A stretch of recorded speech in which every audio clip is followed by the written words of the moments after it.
Steve, can you fill the...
Do you want to turn that light on?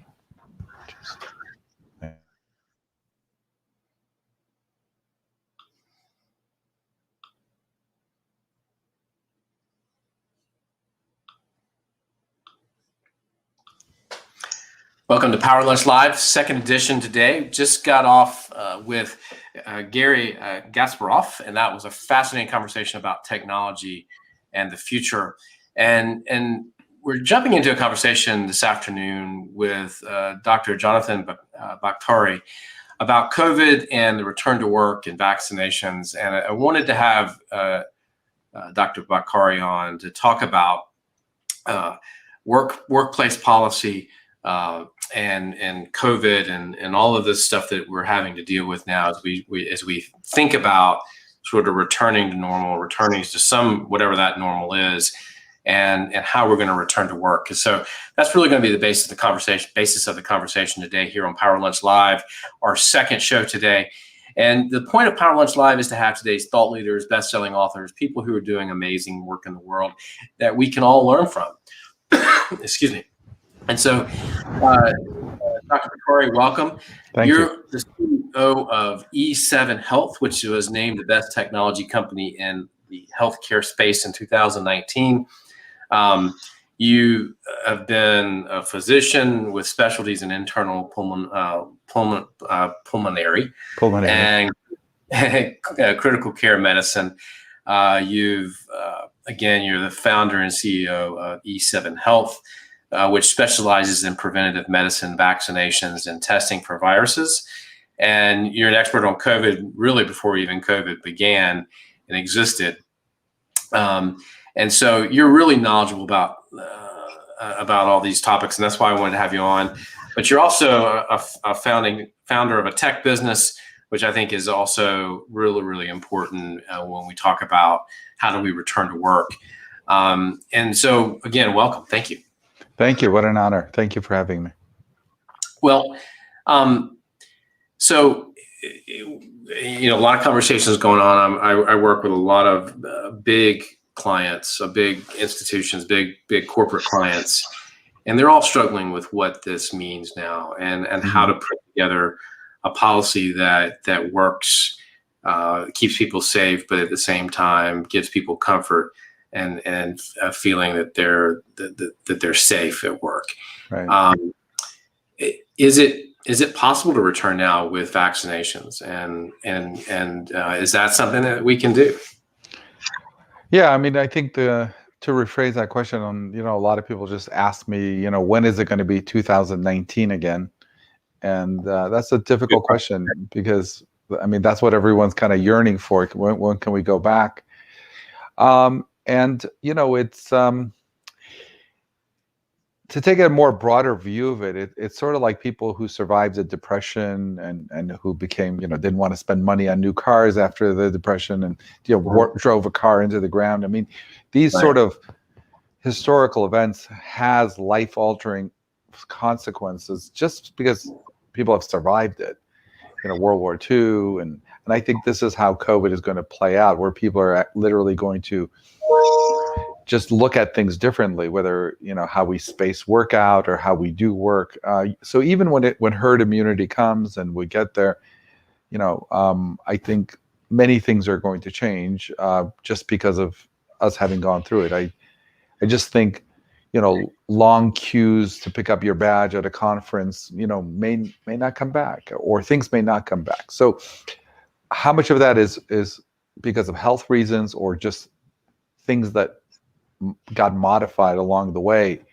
That's got to be separated. I mean, clearly there's certain, as we get herd immunity, there's certain things that, we still need to do to stay safe. But I think innovations and finding better way to do things, and partly, maybe some people working remotely, now they found that actually might be better in certain circumstances. So how it's going to impact the workplace is more than just medical. I think it's just, what have we learned and how have we changed by surviving this pandemic? Right. So, I mean, that again, maybe like you said, it's more than health, right? Maybe you need to look at the numbers and see, is there a reason to have a full workforce back in the office now, and maybe rethinking strategy. And yeah, I hear both sides of it. I hear, Twitter is not asking their employees to come back for another year or two, and they're getting, what have you. It's one thing to say I'm okay with our employees working remotely during the pandemic and talk about all the things that are going well with it. But I think as time rolls by, you're also going to hear the downside. You're going to hear, well, we don't have culture, there's less collaboration. I think during the pandemic, everybody was like, oh yeah, look at all the upsides of working remotely. I think what you're going to find out in the next 6 to 12 months is not every employee improves their productivity when they get home.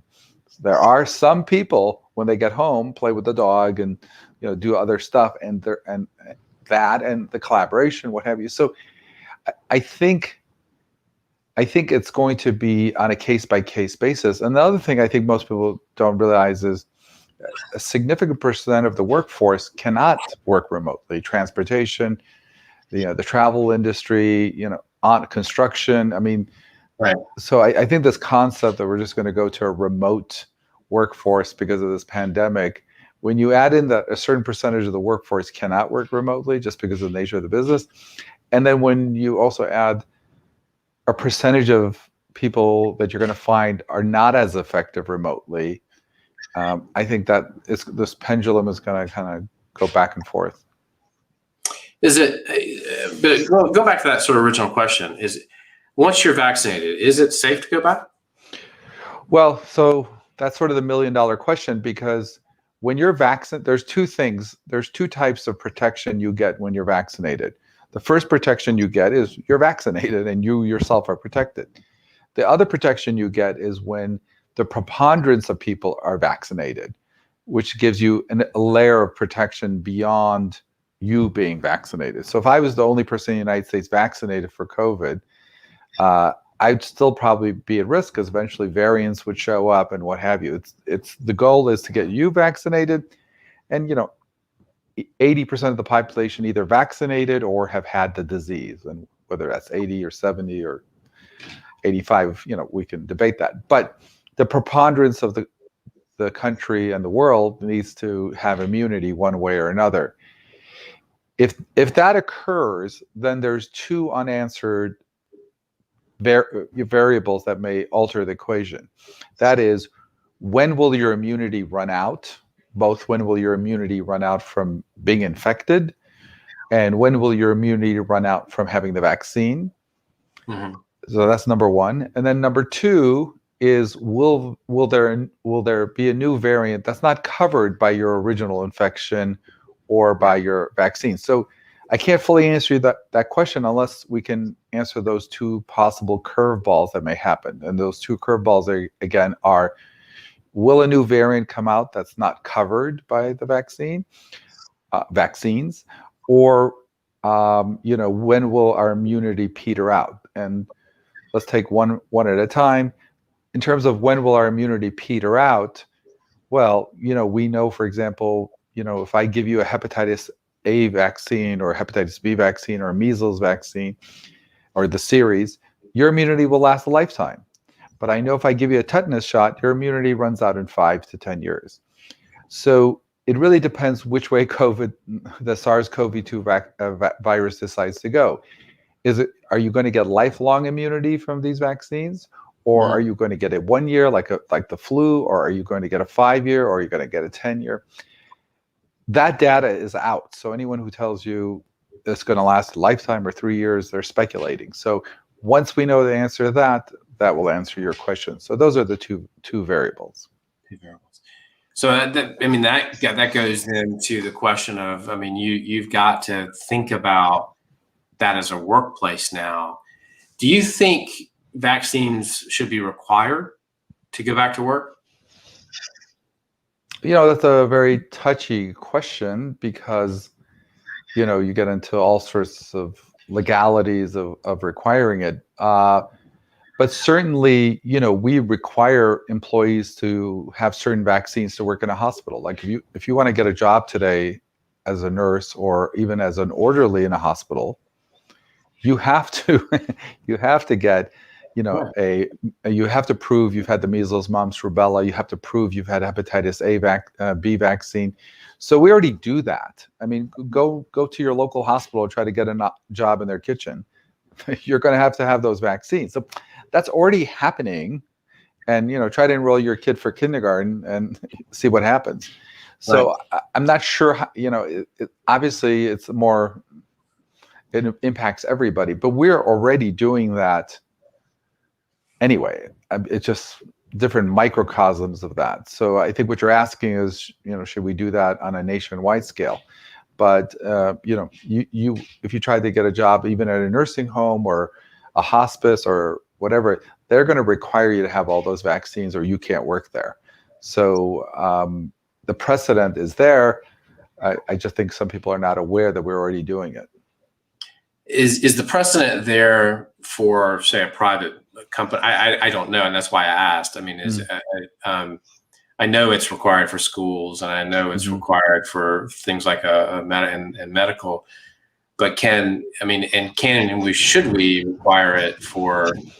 And that gets into the passport question, which I actually think is actually interesting too, because I travel a lot. Right. But is it? Do you think it should be required for private companies? And is there some legality around whether it can be or can't? I don't know. So yeah. I'm not a legal expert. Certainly, you as an employer, you have a responsibility to keep your employees safe. I think what's going to happen is once enough people get vaccinated, someone could make the argument, I don't really need the vaccine because everyone else is vaccinated, so I'm protected by herd immunity. So that's really, it's kind of a catch-22. The better job you do at getting to herd immunity, the more someone could argue that I'd like to be the exception and not get the vaccine, if that makes sense. And I think we see that already in people who, get religious waivers and other waivers for getting vaccines for certain things. I think the reason that's people get away with that, from a practical sense, where the rubber meets the road, is because everybody else is vaccinated. And if everybody else wasn't vaccinated, those exemptions would really not work. So, giving people exemptions not to get the vaccine only works when everybody else is vaccinated, so to speak. I don't know if that helps answer your question. In terms of the legality, we are doing it legally. We're in different types of positions. We drug test for safety sensitive positions. You want to fly a plane, you're going to be tested for marijuana. Nobody cares if marijuana is legal or not. We don't want the plane to crash. So it really has to do with keeping the public safe and keeping other employees safe. So your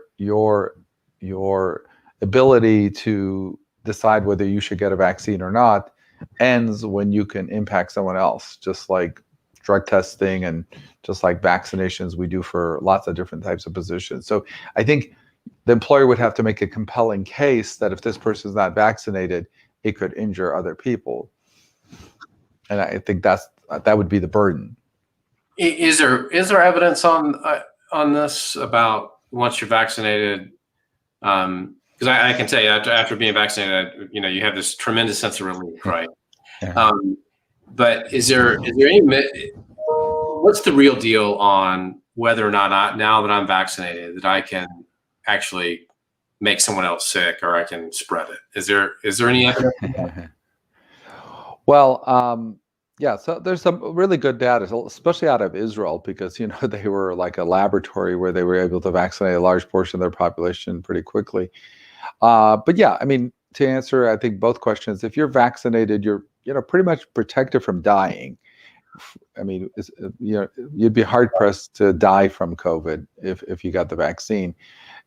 Is there a 4 or 5% of people who may get a mild case of COVID? Yeah, that's been reported, and those breakthroughs are there. The one thing you can rest assured, until a new variant comes out that's not covered by that vaccine, you're not going to die from COVID if you get the vaccine. And that's, if the yardstick, if the final measuring stick is I don't want to die, that is you should get the vaccine. That's a pretty good one. That's a good one. Can I spread it? The data on that is probably you're not a good spreader of it. I mean, again, that's preliminary data coming out that if you can, it dramatically reduces the chance of you spreading it. But spreading it to who? Again, if 80% of the population has had the vaccine. The one thing I think most people don't realize is so interesting, and people are always startled by, because I said a couple of months ago that we're going to get herd immunity really quickly. And I think the reason I said that is, right now, I think there's like 35 million documented cases of COVID infections by actual PCR testing and other types of testing. But even by the CDC's estimate, even in January, they were estimating that 83 million Americans had gotten COVID, because for every one person that got a test who had it, multiple did not have a test and got it. So their estimate in January is 83 million on the CDC website. And that's conservative, and that was in January. So I think it's fair to say, if you rely on that number, over 100 million Americans have already gotten COVID and gotten immunity without a vaccine. So it's 330 million people in this country, 100 million plus have already gotten COVID, and think of that as a different way of getting immunity. And, and we've, vaccinated 30-40% of the population currently. We're steamrolling towards herd immunity if you factor in that 100 million people that got COVID, if that makes sense. So we're what? That makes a lot of sense. Yeah. Yeah. So and of course, some people who got COVID also got the vaccine. I get that. But still, as you add those numbers, I think we're not far from getting to 60, 70, 80%, especially if the number of people who got COVID are underestimated by the CDC. In other words, many younger people, just got the sniffles or flu. They didn't really run out, and a lot of people were asymptomatic, so they didn't run out and get a COVID test. So, let's just say there's 35 million people that have documented COVID, and then for every one of those, there's 4 that were undocumented. So, just multiply 35 times 4 if you believe that number, and almost half of Americans got COVID, which also is a very scary thing. I think people don't realize how many people actually got COVID. But then if when I talk to people in their personal lives, yeah, they're like, oh yeah, my bookkeeper got it, my aunt got it. And so that number of maybe a third to half of Americans got COVID, when you look at your own life, doesn't seem so far-fetched. Yeah, it doesn't. How do we fight? Kind of going back to that workplace question, backing up a little bit. How do we fight? And is it responsibility of us as business leaders sort of fight misinformation too within our teams and with our staff? And you talking about misinformation about the vaccine, or just what are you referring to? Because there's a lot of garbage out there in the news, right? Or whether it's online or in news outlets that are sort of saying sort of coming at it from a political standpoint as opposed to a science-based approach to this issue. You mean the vaccine issue, or just the vaccine? I mean, there's a lot of anti-vax information. Yeah, well, I think the vaccine is so amazing. If you really think about it, first of all, vaccine is probably in the list of drugs, I've been a physician for over 20 years. I've prescribed thousands of different drugs and vaccines. Vaccines are pretty much as natural as getting a colonic or whatever. It's such a natural thing to do. People say, I want natural, I want organic. What is more organic than taking a portion of the bug that you're about to see anyway, putting it in a blender and injecting the toes and nose and ears into you so you fool your body and develop natural antibodies towards the virus you're about to meet anyway. It's probably one of the most, vaccines inherently are one of the most natural things you can do. But I think vaccines get this bum rap not because of anything else. In fact, it's much more natural than antibiotics or chemotherapy, but they get their bum rap because government mandates you to get it. I don't see any Facebook group of moms against antibiotics or chemotherapy. It's like Tylenols are ibuprofen. But you don't see anti-Tylenol people. And why is that? Why is this the only class of drugs? It's because on some level government mandates it. And as soon as the government mandates masks, vaccines, if the government's involved, there'll be a group that is against it. But I've never met a mom that says, I'm not giving my kid antibiotics. I just haven't. But I have met plenty of moms saying, I'm not giving my kid vaccines. And so there's something inherent about vaccines, because once the government says to the mom, you got to get this vaccine before you start kindergarten, they're like, oh, no, you don't. You're not injecting something into me. But I've never written a prescription for an antibiotic when the mom says, oh, no, we don't. And that's more problematic long-term than the vaccine. What's that? I mean, the antibiotics are more problematic long-term than the vaccine. Right. And, if you can kind of Google this number, but in the United States, we have 50,000 vaccine preventable deaths in the US before COVID. That's roughly the same number of people that died in the Vietnam War. So we have a lot of diseases that people die of that are vaccine preventable even before COVID. But I think there's something inherently, that in the nature of vaccines that appeals to people who don't want government involvement. And that's unfortunate because the consequences, by the way, that doesn't mean vaccines are 100% safe, but neither is Tylenol. Even with the Johnson & Johnson thing, when they had those blood clots and they took it off the market, the data, I think, shows that you're at risk to get blood clots if you get pregnant or if you're on birth control. We don't tell women not to get pregnant. We don't tell women not to go on birth control. There's some inherent risk when you do some of this stuff. The only thing we should be asking, does the benefit outweigh those risks? The lives we save, does it outweigh those other risks? Right. Yeah. So you brought up, we were talking before we came on about traveling and this passport question. Yeah. What's your view on that? And I mean, to me, and I just, my 2 cents is, I've got my vaccine card. Yeah. What's the big deal? I mean, I already carry my WHO card. Right. Yeah. Which in some countries you need to have when you enter the country. What's your view? I think if the listeners don't know, there is dozens of countries where if you arrive, you need to have what's called a yellow fever card to prove you have you've gotten the vaccine for yellow fever, because they don't want yellow fever brought into their country. So that already exists. And if you literally get on a plane right now and go to many countries, they'll stop you from entering. So the precedent for that has been set. Already done, but I think the issues I hear people struggling with, who should do it, like even vaccine passports, if you want to go to Disneyland or get on a domestic flight or catch a hockey game or a football game. And I think the issue really is, do we want private industry? If we're going to do it, do we want private industry to do it, or do we want government to do it? And I think that's the first fork in the road. Who should do this?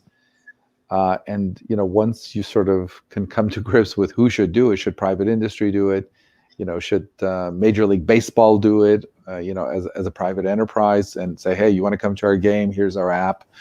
Do whatever you need to do. or do we want government to do it? And that's, I can talk to that, but I think that's the first fork in the road. Okay. Yeah.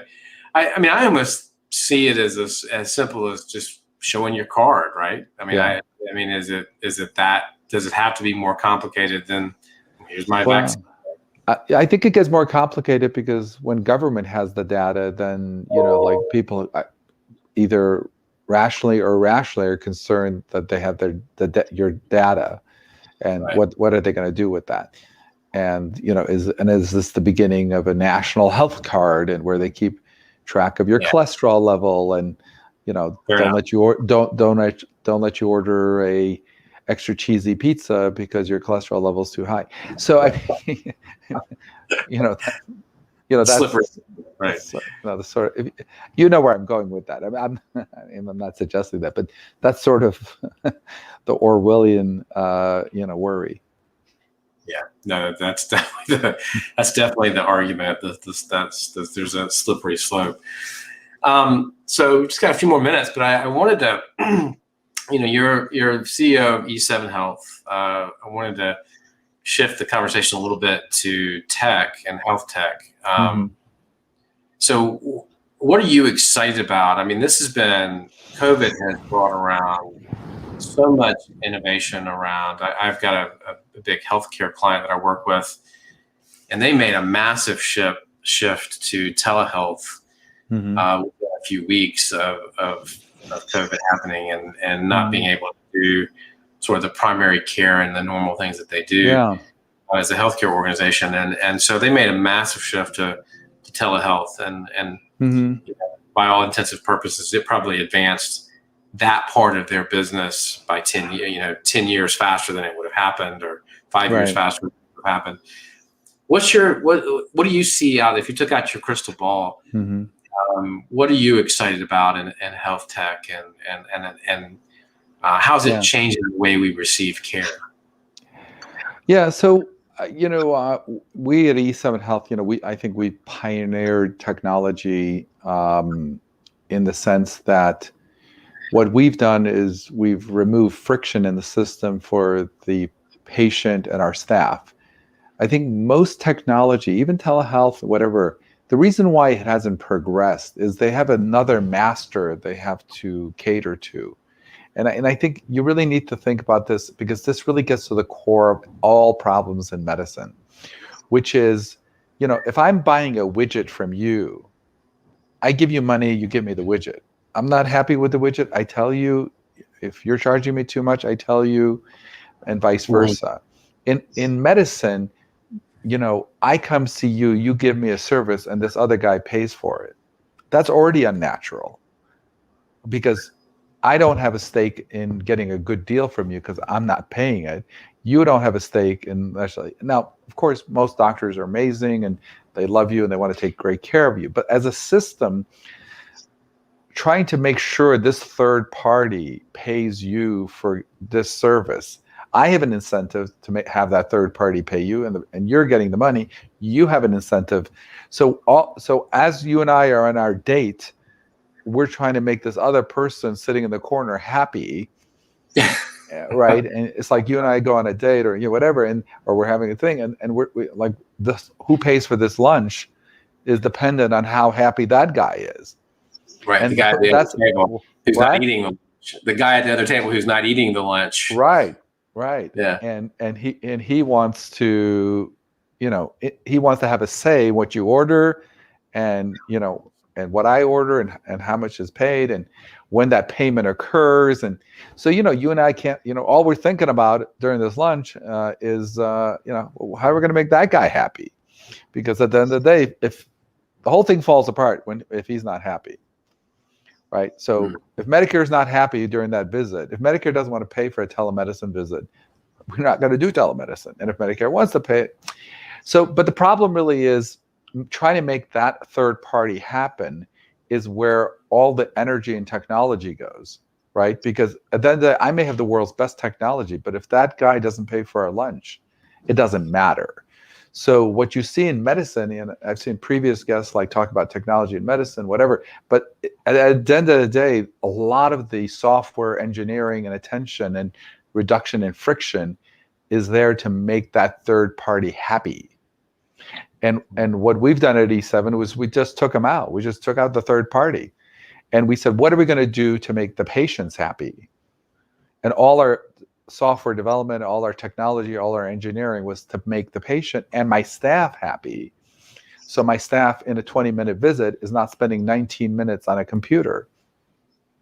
Does that make sense? And that's what happens a lot of times, is because you're seeing a doctor and 75% of the time he's punching something into a computer because he wants to make sure some insurance company reimburses them appropriately. I don't know, does that make sense? No, it makes a lot of sense, because they're sitting there coding and putting it in the right box and the right thing and checking the right boxes. And right. Yep. Right. Yeah. No, so what we've done at E7 is we've just literally, I think, on our website, we have 10,000 positive reviews in 3 years. Even if we paid people for 10,000 reviews, we couldn't get them. But it's a testimony to the technology when you remove friction for the person. So like in our company, we don't even have a medical records department, because everything we do is in your patient portal, and you own it and you have access to it. So there's no reason to ever call us up and say, hey, I need this blood test you did 5 years ago, because it's just like an Amazon account. You just log in and see what you ever bought and what we did for you.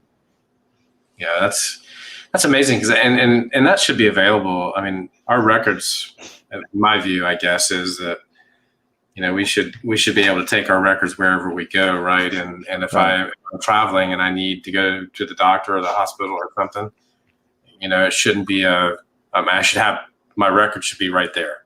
I mean, it should be right. But that technology is not directed at giving you that, because they're busy trying to make a third party happy, and right. their reimbursements don't go up if they improve your access to your medical records. Right. Which health company can say, we made more money this year because we gave Rhett more access to his medical records? It's just, there's nothing there to be had.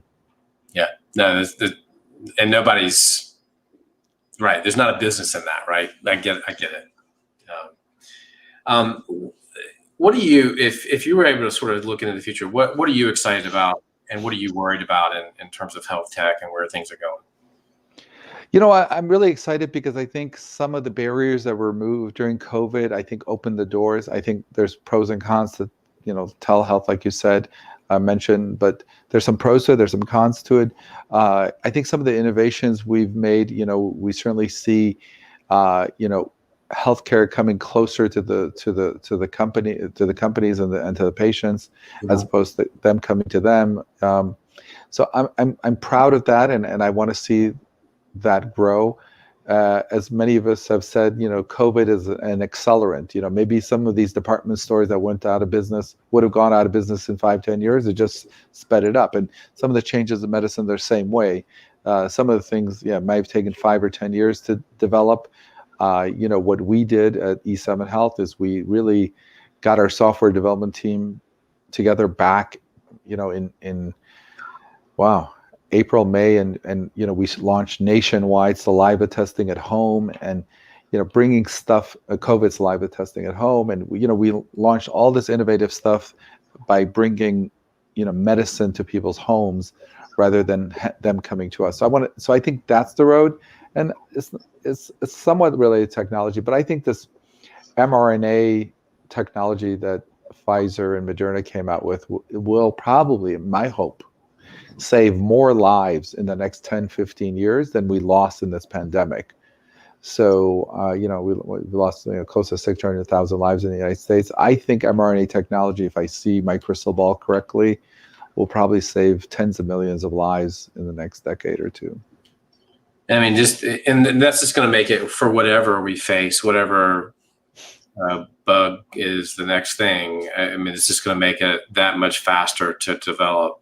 Well, if I hear it correctly from the people like in Moderna, they had, after they got the genetic code from the Chinese in February, March, I think within 48 hours they had the mRNA sequence and ready to go, literally making a vaccine in 48 hours to a new bug. But aside from that, the mRNA technology shows promise in developing anti-cancer vaccines. In other words, just like we could take the spike protein from that virus and within 48 hours create a vaccine for it, why can't we take the specific antigens of someone's cancer that are very unique to those cancer cells and create a vaccine, literally a designer vaccine for your cancer? That's the hope.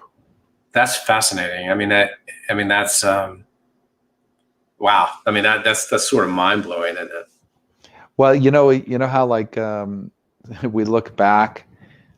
My hope, my dream for my children, my grandchildren is, we look back at what we did to people, in the last century, the century before, from, bloodletting to leeches to whatever. There may come a day where people can't believe we gave people chemotherapy and made them lose their hair and have all these side effects.